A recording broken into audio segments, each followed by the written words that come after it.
Hello everyone, welcome to success with Rai academy. 5 अप्रैल 2025 के current affairs के कुछ क्वेश्चंस को, यानी लगभग 10 क्वेश्चंस को हम इस वीडियो में कवर करेंगे जो इम्पोर्टेंट होंगे।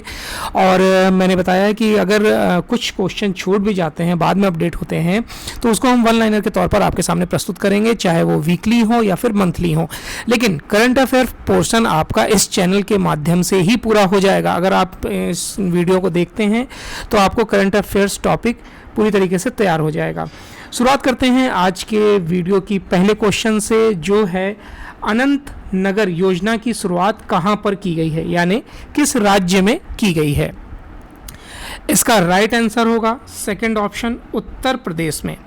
तो ये उत्तर प्रदेश की जो राजधानी है लखनऊ में अनंत नगर योजना की शुरुआत की गई है। इस योजना के तहत लखनऊ विकास प्राधिकरण लखनऊ में करीब 800 एकड़ में हाईटेक टाउनशिप विकसित करेगा। ये टाउनशिप हरियाणा के पंचकुला जैसी सुव्यवस्थित होगा। इस टाउनशिप में बेसिक नीड की सभी सुविधाएं जैसे अस्पताल, स्कूल, शॉपिंग कॉम्प्लेक्स, मतलब एक तरीके से पूरा एक शहर बसाया जा रहा है, ये आप समझ सकते हैं। और बहुत बड़े एरिया में 800 एकड़ में ये पूरा शहर बसाया जा रहा है।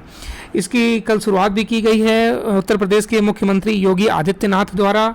राजधानी है उत्तर प्रदेश की लखनऊ और राज्यपाल हैं आनंदीबेन पटेल, जो कि पहले गुजरात की मुख्यमंत्री थी। चलिए नेक्स्ट क्वेश्चन पर आते हैं। प्रधानमंत्री नरेंद्र मोदी थाईलैंड और किस पड़ोसी देश की राजकीय यात्रा पर जा रहे हैं।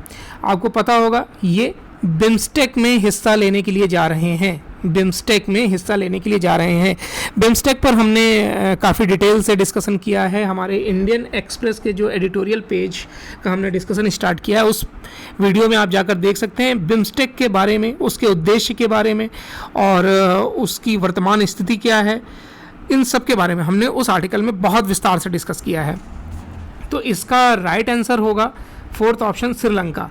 प्रधानमंत्री नरेंद्र मोदी थाईलैंड जाएंगे, वहाँ बिम्स्टेक में हिस्सा लेंगे और उसके बाद वो श्रीलंका जाएंगे। श्रीलंका में द्विपक्षीय संबंधों को लेकर इसमें वार्ता की जाएगी। यहाँ पर हम आपको बता दें कि 3 अप्रैल को प्रधानमंत्री नरेंद्र मोदी थाईलैंड और श्रीलंका की राजकीय यात्रा पर हैं। इस यात्रा के दौरान प्रधानमंत्री ने थाई रामायण का मंच देखा। थाईलैंड में रामायण को समाकेन कहा जाता है। और प्रधानमंत्री मोदी 4 अप्रैल को बिम्स्टेक में सम्मेलन में हिस्सा भी लेंगे, यानी कि कल उन्होंने हिस्सा ले लिया। इस दिन थाईलैंड के राजा महाबाजीराव लोकपोर्न और रानी सुधिंधा से मुलाकात करेंगे। इस विदेशी यात्रा को 4 से 6 अप्रैल तक प्रधानमंत्री मोदी के श्रीलंका दौरे की भी उम्मीद है, यानी कि आज और कल वो श्रीलंका के दौरे पर रहेंगे।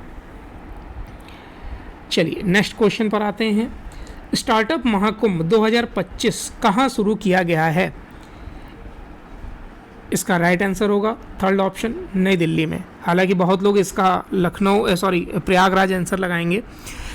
देखिए अप्रैल में 5 अप्रैल तक नई दिल्ली के भारत मंडपम में स्टार्टअप महाकुंभ 2025 आयोजित किया जा रहा है। ये भारत के स्टार्टअप इकोसिस्टम का सबसे बड़ा इवेंट है।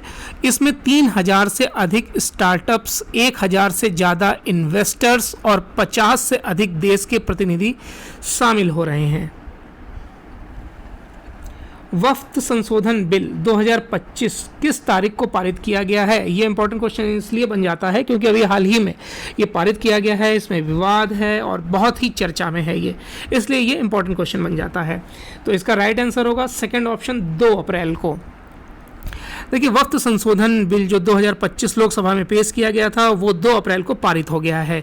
ये बिल लोकसभा में 12 घंटे की चर्चा के बाद पारित हुआ है।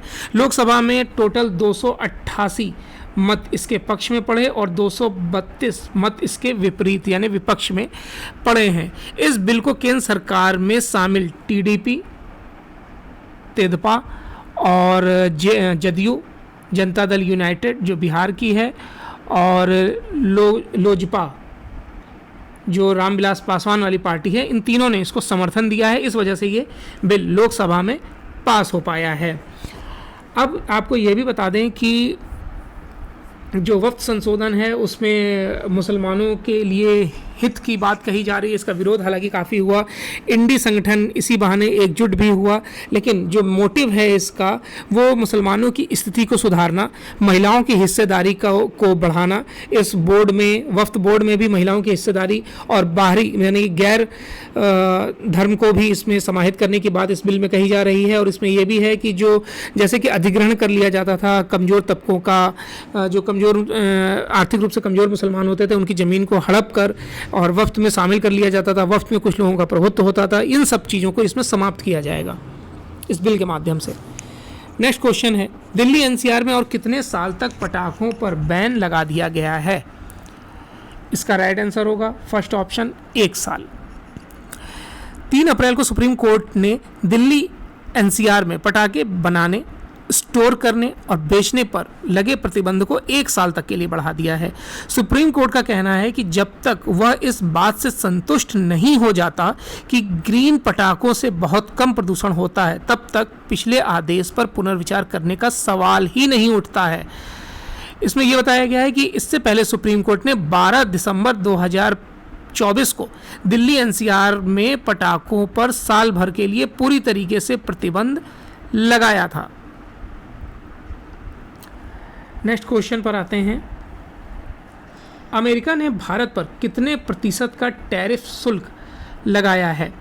अब ये विवाद तो काफ़ी चल रहा है, आपने देखा भी होगा, और इसमें सबसे ज़्यादा जो टारगेट किया जा रहा है वो चाइना को किया जा रहा है। एशिया में सबसे ज़्यादा जो टारगेट किया गया है वो चाइना को किया गया है। तो इसका हम पहले राइट आंसर आपको बता देते हैं। इसमें जो भारत पर शुल्क लगाया गया है वो 24% का लगाया गया है, और अगर हम बात करें सबसे ज़्यादा 54% का चाइना पर लगाया गया है। टैरिफ शुल्क को 2 अप्रैल से लागू कर दिया गया है और इस वाले टैरिफ शुल्क को 5 अप्रैल से लागू किया जाएगा, और जो चीज़ों पर यानी कि वस्तुओं पर जो लागू होगा वो 9 अप्रैल से लागू किया जाएगा। चलिए नेक्स्ट क्वेश्चन पर आते हैं। छठा बिम्स्टेक शिखर सम्मेलन कब और कहां आयोजित किया जा रहा है? ये आयोजित किया जा रहा है 4 अप्रैल को और बैंकॉक में। छठा बिम्स्टेक शिखर सम्मेलन 4 अप्रैल 2025 को बैंकॉक थाईलैंड में आयोजित किया जा रहा है, जिसकी थीम है बिम्स्टेक समुद्र, लचीला और खुला। शिखर सम्मेलन की अध्यक्षता बिम्स्टेक के वर्तमान अध्यक्ष थाईलैंड ने की है, और भारत के प्रधानमंत्री नरेंद्र मोदी शिखर सम्मेलन में भाग लेने के लिए पहुंच चुके हैं।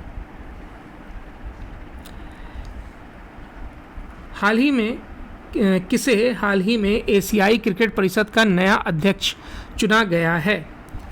इसका राइट आंसर होगा मोहनीश नकवी को। पाकिस्तान क्रिकेट बोर्ड के अध्यक्ष मोहसिन नकवी को एशियाई क्रिकेट परिषद का नया अध्यक्ष नियुक्त किया गया है। उन्होंने 3 अप्रैल 2025 को श्रीलंका क्रिकेट के अध्यक्ष समी सिल्वा की जगह ये पदभार संभाला है। नकवी 2 साल के कार्यकाल के लिए ACC यानी एशियन क्रिकेट काउंसिल के अध्यक्ष नियुक्त किए गए हैं।